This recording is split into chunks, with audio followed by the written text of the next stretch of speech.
Iran claims UAV strike on US warships. Iran has carried out a retaliatory strike targeting the US Navy after one of its commercial vessels was seized in the Gulf of Oman, according to the Tasnim news agency.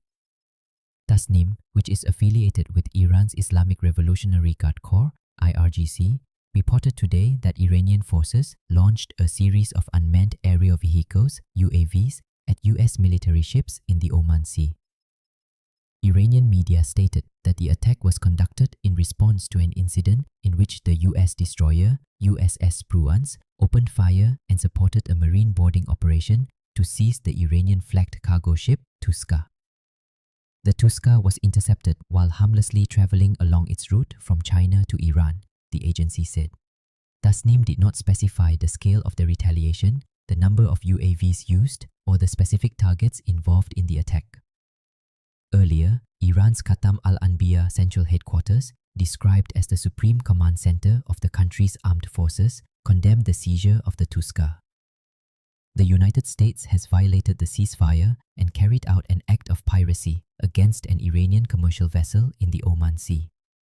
Iran's armed forces will soon retaliate against the actions of the US military, the statement said. According to a US intelligence assessment cited by the New York Times last weekend, Iran still retains sufficient military capability to threaten maritime operations in the Strait of Hormuz, despite its weapons industry having been significantly damaged in the conflict with the US and Israel. US officials estimate that Iran's long-range UAV stockpile remains at about 10% of its pre-conflict level. Although these UAVs can be intercepted by warships, they are still considered a major threat to commercial vessels. Iran also retains about half of its missile launchers as of the ceasefire and has since restored around 1% systems, reaching roughly 70% of its pre-conflict operational capacity. The incident comes amid escalating tensions in the Strait of Hormuz, a vital maritime route for global oil and gas supplies.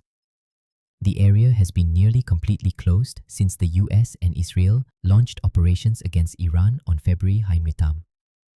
On April 9, the US military began efforts to block vessels traveling to and from Iranian ports after negotiations in Pakistan 2 days earlier ended without results, and Iran refused to reopen the key maritime route.